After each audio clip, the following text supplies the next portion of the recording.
and the sand in the glass is right. Come on down, stop on by, hop a carpet and fly to another Arabian Nights. Arabian Nights.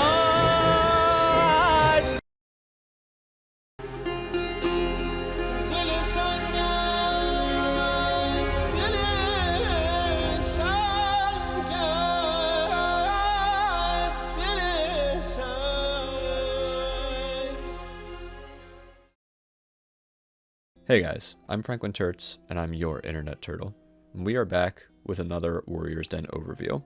This season, we're looking to the stars and finding a prophecy of what's to come. So let's jump right into it. First up, as always, we have the new hero skin. This one's going to be for Black Prior, BP, and they're named Commander River. I'm kind of surprised, honestly, because I thought it would just go down the line and that the Wulin would get the next hero skin. But nope, the UB threw us for a loop there. This skin looks absolutely amazing though. The effects that they did on it are incredible. It's kind of like having an effect already equipped without actually needing to buy one externally. And it just looks, it looks amazing. It looks absolutely phenomenal. This is really shocking me because I thought that the Kensei skin was really good and that was like the only one I was really going to buy. Because I didn't buy the first two, obviously. But this one, I think I might actually have to buckle down and grind up the steel to buy this one too, because this is insane, and it might actually get me to play BP a bit more too. Really well done to the effects artists and everything that was involved to bring this to life. This truly kind of just takes my breath away. The harbor's also getting a slight makeover. In case you guys ever felt like stargazing in the middle of a fight, or maybe after you're done slaying your enemies, you can get your gang and just look up to the stars and see what you can see and see how beautiful everything is. They did a really nice job with the effects of the map. It feels very mysterious, like they were kind of going for. It's still the same harbor, essentially, still the same, you know, places that you can gank, drop down, all that good stuff. But the actual environment feels very mystical, and I'm excited to fight with my friends alongside all the different things happening in there. Alrighty, next we have the battle pass and all the stuff that comes in that. First we got the battle outfits, but nobody really cares about the battle outfits. After the battle outfits, now we start seeing the good stuff. Now we start getting that good stuff. We got the Stellar Mage effect, as well as the Stellar Savant effect. Both of these are very cool. They kind of remind me of if you ever played Skyrim or any of those Elder Scrolls games that have the Alakir, I believe they're called. Kind of reminds me of those guys, but way more mystical, way more powerful. We also have the ornament as well, the Stellar Songbird. We have the new execution, Time Crush. You basically just give a mystical orb to your enemy, and then it just yeets them into another plane of existence, which is pretty neat. We also get a new signature as well, Sphere Skills, where you're basically just tossing this ball back and forth. You're very talented with balls. Next we have the Battle Pass weapons, and I got no complaints here. These are all very pretty looking, very ornate. They do really tie together the whole Arabian kind of mysterious, omnipotent, mystical aspect that they're going for. I'm running out of describing words here, to be honest with you. But I'll just let this roll here so that you guys can see what they look like, and then we'll go on to the next section.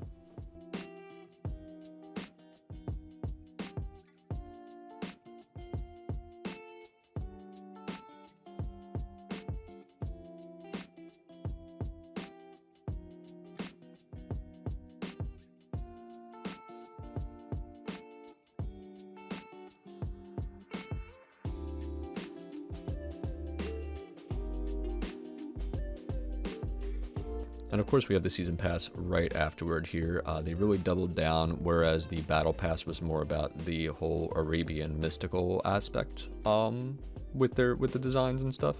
They really doubled down with the more Starscape, Starry Night, the galaxy kind of effects with stuff like that. So we've got the outfit here, the Timeless Seer battle outfit. It's basically just blue with a bunch of cool designs on it. I like it. It's pretty decent. Then we have the Cosmic Seer effect, which is kind of like Starry Night, except Starry Night just kind of got super jacked up and got a lot more lighting and a lot more money put into it to be able to make it even better.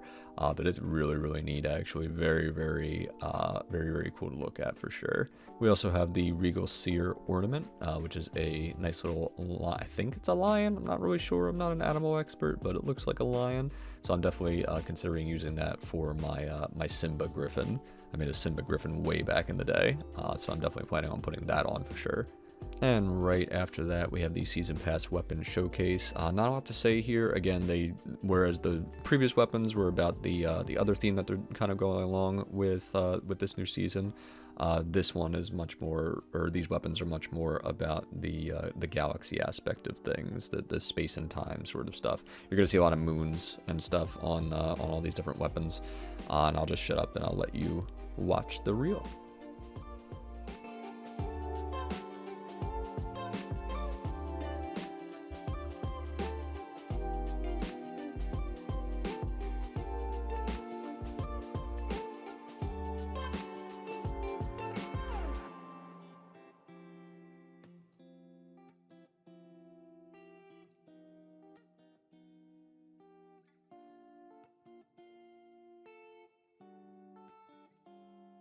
If you were wondering, yes, they are also bringing back Ice Brawlers.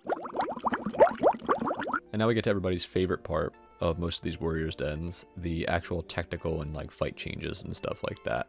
First off, we have something actually very shocking for a lot of us. I don't think any of us were expecting this, but there's a field of view slider that you can use on PC. The PC version of this game, but they are now bringing it to consoles as well. So as you can see, typically when you're fighting, you're very zoomed in, your ass is always front and center. Sometimes it's hard, especially in 4v4s and stuff like that, to kind of see what's going on around you. And so what they're doing is they're allowing you to basically like change this field of view so that you can actually have a better chance to see what's around you, see like what kind of action's going on, see if you got to defend yourself, that kind of stuff. But it's actually quite a drastic change. I feel like this is a really nice quality of life update for the game. It's going to be, it's very not underappreciated, but like very underrated. Like it's such a simple little change, but I think it's going to make a world of difference for people that are playing this game. They're also updating executions, so they basically make you a little bit safer when you're doing the execution. Basically, it makes it so that the way that they explained it to everybody that was watching is that essentially when you're doing the execution, people are able to not 100-0 gank you all the time, but they have a much better chance to hurt you more. And so what they're doing basically is making it so that you're able to kind of get back into the fight just a little bit faster. But they said that they went extensively into this. Basically, they said that they had to go into every character's execution, every hero's execution, to apply this change. So again, like such a small, tiny quality of life change that's going to be a big help for just general fighting, especially in 4v4s. Alright, and we get to the hero changes now. The first hero that got changed, that got buffed, is Lawbringer. Finally, Lawbringer mains rise up, specifically aggressive Lawbringer mains. For those of you that don't know, which I'm sure many of you already do, I am an aggressive Lawbringer. I'm an offensive Lawbringer. I do not play him the way that he's meant to be played. I do not play him defensively. And I'm finally glad to see that they sped up his front dodge shove. Now no longer people are going to be able to just dodge it super fast. Now they actually have to dodge it a little bit more on reads, more or less, or at least brings him into line with other characters that already have the 500 MS bashes. Now it'll make him a little bit more of a threat to get into his combos more. I still want them to kind of fix on his chains, make it so that I still want them to fix his chains more, especially because most of his threats are from that unblockable heavy, the final heavy in his chain. But it takes like half of your stamina to get there, so I still wish that they would kind of fix his stamina a little bit and fix his chains a little bit, but I'll take whatever I can get with Lawbringer. Just compensate and to make him a little less defensive. They fixed the recovery as well on the shoves, so that you're no longer able to parry a dodge attack or something like that on a missed shove, which is totally fine by me. I would much rather have a more aggressive kit than a more defensive kit. Nusha is next, and she is also finally getting some updates, some changes to make her somewhat more viable. The Echo Strike, which is her infamous deflect, is now finally going to be unblockable, so you can no longer block it, like literally just by holding your guard there. And it also does only 20 damage now, which is down from, I think, 30 or something. I know it was a ludicrous amount of damage, so I'm really glad. This is something that myself and a lot of other people have been asking for a while now, essentially ever since she was released.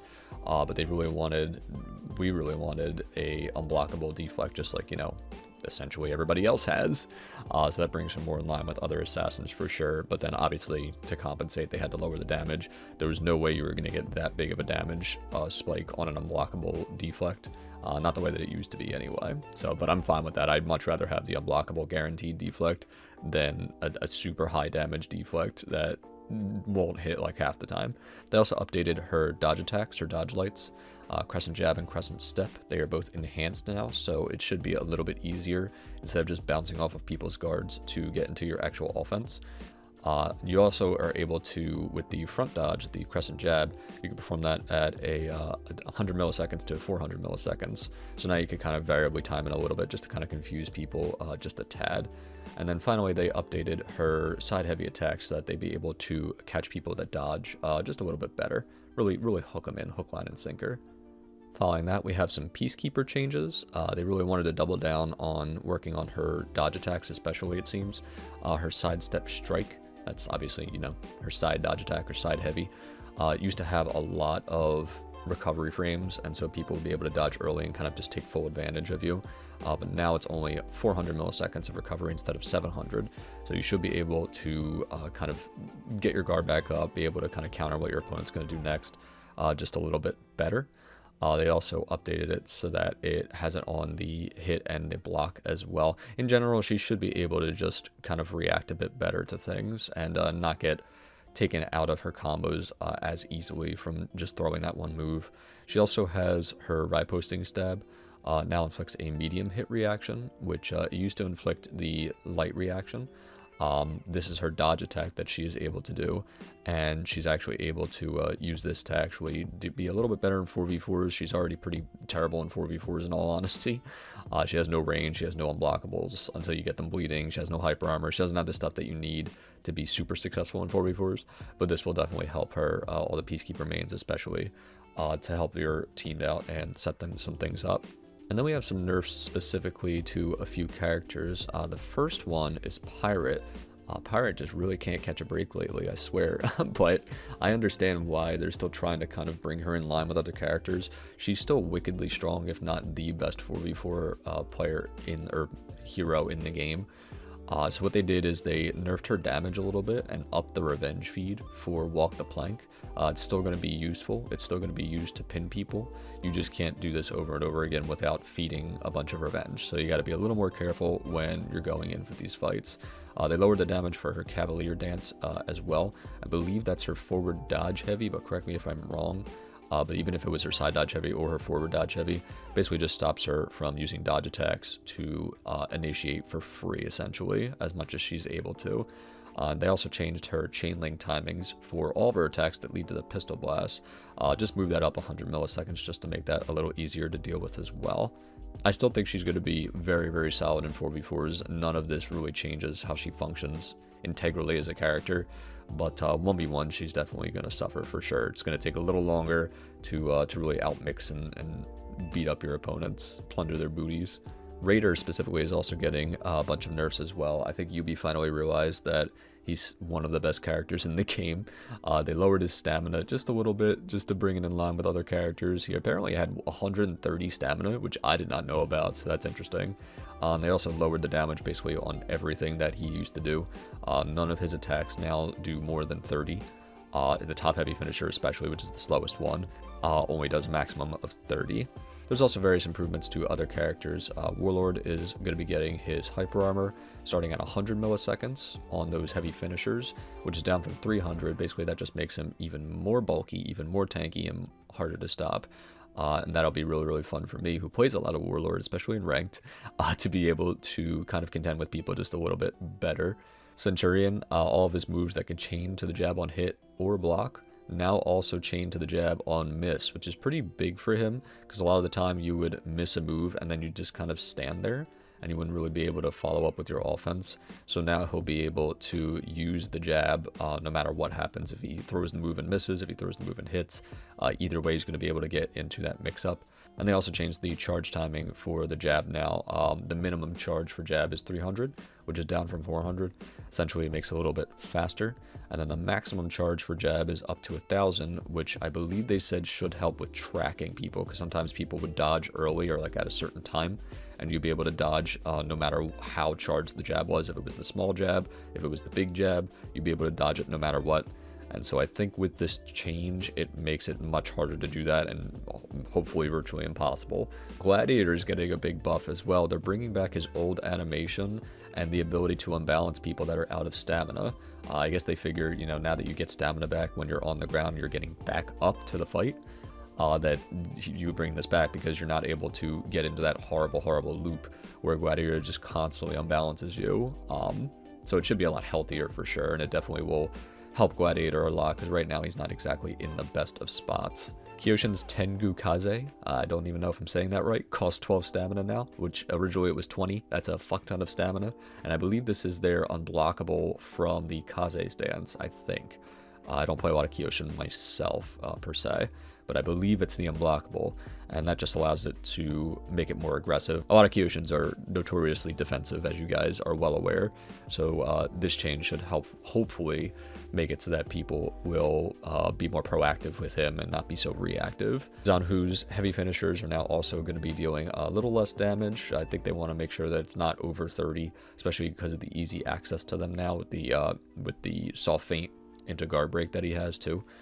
So that's fine. And then finally with Shinobi, the dodge kicks are down with their pinning power, down with their hit reaction power, essentially. You're not going to be able to set up for as long. It was originally 1,100 milliseconds. Holy shit, that still scares the crap out of me. But now it's only 800 milliseconds, so it's around what Lawbreaker's shove originally was, the 700 milliseconds. It's only 100 milliseconds more than that. So it's still a decent amount of time. You'll still be able to set up plenty of ganks, I'm sure, all you Shinobi mains out there, but you won't be able to hopefully 100 to 0 people as frequently. They also nerfed his deflect damage instead of 18 damage, which is a crazy amount of damage for a deflect that leads into the rest of his combos.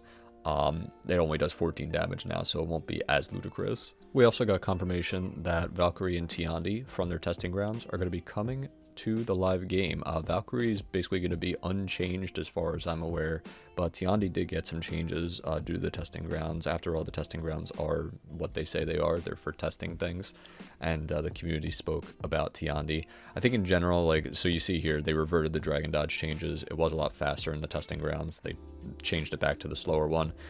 They reverted the dragon kick soft feint to dodge removal, because what they did is they soft feinted, or you were able to soft feint into a guard break. I believe now you're going to be able to soft feint into a dodge as well. I don't think they took away that guard break. I think they're just taking away your inability to dodge out of that kick now. So now you have essentially two options. Well, technically three options. You could let the dragon kick fly, you can soft feint into the guard break, or you could soft feint it into some sort of dodge attack that you might want to do. And they also reverted the delay timing to the top dragon dodge. My whole story on Tiandi, he's always been fine. Tiandi's never been a character that's objectively bad. So this still feels like a buff to me, if anything. They're definitely going to be able to flow a heck of a lot better. They already They already flowed pretty well. And this is just going to make them do that even better. Probably not going to make him S tier per se. Not that anybody necessarily wants him to be S tier, but it's definitely going to make him stronger at the end of the day. And we finally have Jormungandr coming into the testing grounds to test out essentially a whole new character, more or less. They changed a lot about this character, and I'm very excited to break it down to you guys real quick.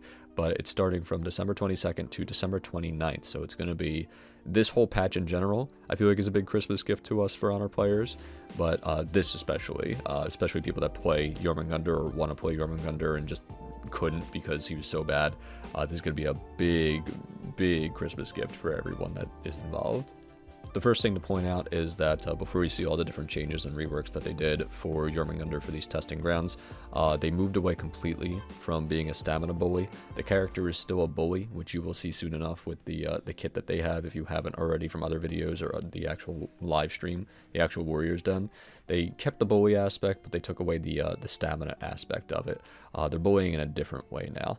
So the first thing now is that you have a new bash after your heavies, where you normally had the little gut punch that would put your opponents down stamina a little bit.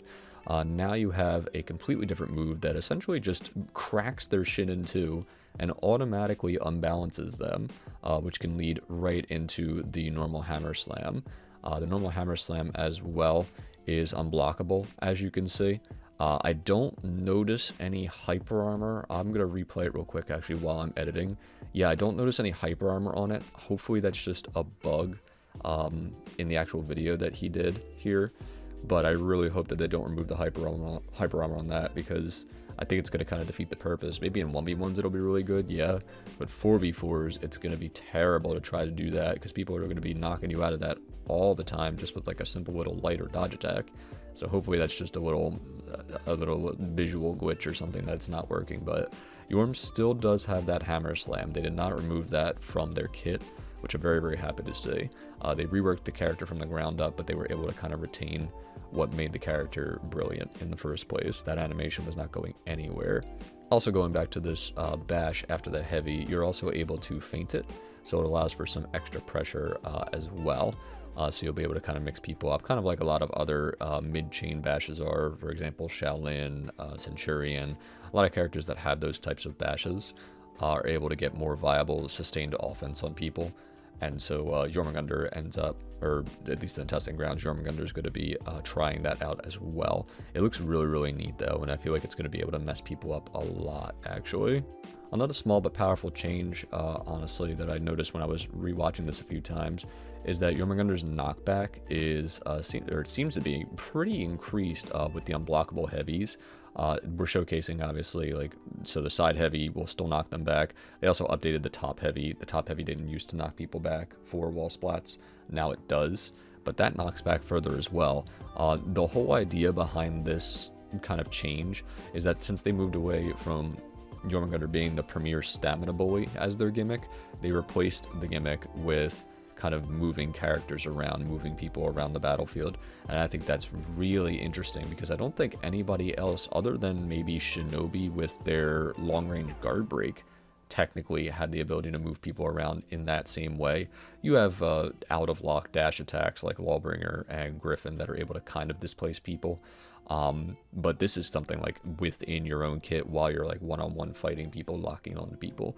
And I think it's really, really neat. You see the new mocap animations and everything like that. You really seem to feel the weight of the hammer now, whereas before the hammer seemed to be a lot more of like a child's play thing. But you really feel the girth behind that hammer now. Another update that Jormungandr got to their kit for the testing grounds is that they're going to be able to guard break people and do their regular heavy, but the regular heavy has changed into another move that you're able to actually move them, that you're able to actually move characters across the battlefield. So if you smack them on the top, it moves them backwards. If you smack them from the left, it moves them right, and vice versa from the right to the left. But this just it goes back into the whole idea that the new gimmick for Jormungandr is now just thunking people back and forth around the battlefield to set up things for their team. I can already see there's going to be a lot of gank opportunities with the amount of movement that Jormungandr is going to have with these testing grounds. You're going to be able to smack people into a wall. You're going to be able to get the guaranteed heavy off. You're going to be able to set up things for your team. Jormungandr is going to be an absolute monster, and it's been high time. Like, yeah, it's going to be probably overpowered when it first comes out. Most testing ground changes are, I feel like, a lot of the time. But, you know, the community can adjust. And I'm sure that, you know, the devs will adjust as well and kind of tune things down a bit. I'm sure there's a few damage values that are going to be lowered, because I already see that there's some really big beefy moves that are being thrown out here. But the general mechanics of Jormungandr seem really, really good. As you can see on the guard break heavies as well, when you're knocking people around with that new move, that also throws them further than they used to be thrown. In general, Jormungandr's moves that displaced are able to displace people a lot more. Jormungandr's lights as well got a little bit of an update. The starting lights in the chain no longer are the poking lights that you would normally see. Those were typically a lot easier to parry. A lot of people would just get used to the animation and just parry on, animation reaction, because the animation was so vastly different from their heavies that it was so easy to see if a light was coming for a lot of people. So now the animation is more of like a slapping maneuver, and it looks a lot more similar to the heavy animation. So it's the devs that were saying that basically, hopefully that should make things a little bit harder for people to react to it, a lot harder for people to read that it was coming out. And also the finisher lights are no longer undodgeable. I think it was a reverse pirate situation, how essentially, how Pirate first came out and she basically had everything under the book, and she still has a lot of things in her kit as far as special moves are concerned. With Jormungandr, because they did such a big overhaul to the kit, I guess they figured that they didn't really need the extra feature of having an undodgeable light. You're now able to also do a mid-chain zone attack, which gives you hyper armor from the left. I believe it's always from the left, because it does count as a zone attack. Think kind of like JJ's zone attack out of Sifu, how it always comes from one position, even though it's not like a normal zone attack from neutral.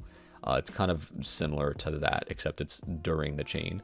You're also able to loop this zone into your chains with your unblockables.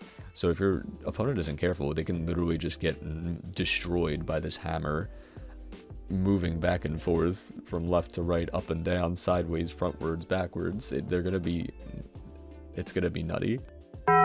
Instead of getting rid of the animation completely on the little gut punch bash that Jormungandr used to have, they decided to move it to a dodge bash, which I'm sure is going to be, I think it's going to be the regular 500 milliseconds or whatever it is, like standardized bashes in this game.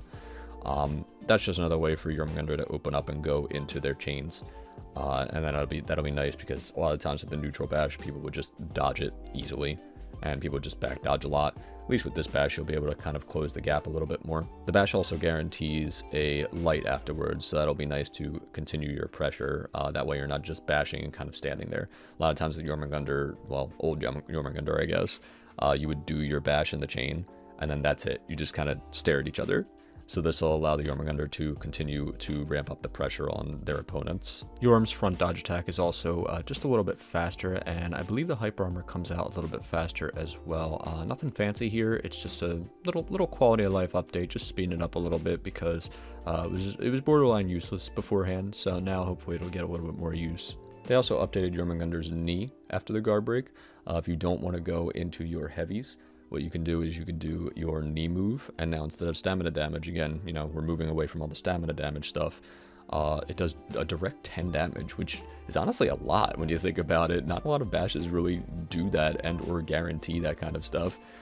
So having that bash on there will be really, really nice to deal extra damage, and you could also still throw them afterwards. So what you can do is you can guard break somebody, get the 10 damage, throw them against the wall, get a top heavy, get the unblockable. It's just, Jormungandr is going to be able to really ramp up pressure with the amount of offense that they're going to be able to dish out now.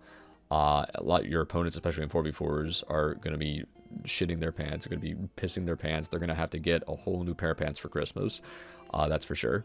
When they're fighting Jormungandrs in these testing grounds, especially in the 4v4s, when their allies, if their allies are smart enough and aware enough, they'll be able to go on the enemies while the Jormungandr is doing all these moving shenanigans and placement shenanigans and stuff like that. Last thing I wanted to go over is Jormungandr's new out of lock attack, their dashing attack, their running attack, whatever you want to call it. If you remember, about a month or two ago, there were some new animations that accidentally got put on Jormungandr, and we thought that it was some sort of weird buff that UB just didn't tell us about. But in actuality, the animation from the top heavy off of guard break, I believe it was that was the input. They moved that animation over to this new, not dodge attack, but new dash attack. It's hyper armored, so you're able to get into the fight pretty quickly and pretty safely. And I don't know if you're actually able to start your chains off of it. I think you're just supposed to thwack people. I don't think it actually leads into a chain, which I guess would be healthy for the game, because if it leaded into a chain and you already had the hyper armor to start it with, Jormungandr could really 100-0 people with the right team comp. really quickly. So I'm glad that I don't think it, and again, I don't know if they showed everything in the testing grounds, but I don't think that you're able to lead into the rest of your chains with that heavy. So it'll be just a nice way to kind of get into the fight and like get squared up in battle. In general, these changes look incredible. I was very scared that Jormungandr was going to lose their individuality if they were getting rid of stamina as a consequence. Obviously, they were kind of trending that way with how they changed how stamina worked when you got up from the ground. So this is probably only a matter of time, honestly. And I'm glad that they're moving away from stamina-based combat. I only wanted the stamina manipulation. I only wanted the stamina bully aspect for Jormungandr because it was unique, you know, for them, that so much of their kit was based off of stamina manipulation, even though there's other characters like Gladiator and Centurion that sometimes arguably do it better. But now they're moving away from that gimmick. They're completely getting rid of that gimmick, and they're making it about movement entirely, which is very unique to this character. And I think it's going to instill a whole new generation of snake mains to rise up from the grass and start taking it to people. It's going to be really exciting to try, guys. Congrats, you made it to the end of the video. Thank you guys so much for joining me with this overview for this new season. I'm super stoked to get in and play, especially the Jormungandr changes, but a lot of the other changes too. A lot of upside to this patch for sure. A lot of really good changes that I'm seeing out of Ubisoft these last several patches. Each patch that we get, I do really feel like the game is getting closer and closer to being semi-perfect. It's never going to be fully perfect. I have accepted that as a For Honor player of about 6 years now, but I know that we can get somewhere close-ish as long as the updates keep going, as well as they have been lately. Make sure you follow me on all the other socials, including Twitch, which isn't really a social, but it's where I do a lot of my content, especially a lot of For Honor streams, as well as other streams too. And also make sure you like, subscribe, share this video with a friend, share this video with your family, share this video with that rock that you passed on your morning stroll. I'm sure it'll be able to look me up a little bit and have a rock and roll and good time. Thank you guys for joining me. I'm FranklinTurtz, and I'm your internet turtle. We'll catch you on the next one.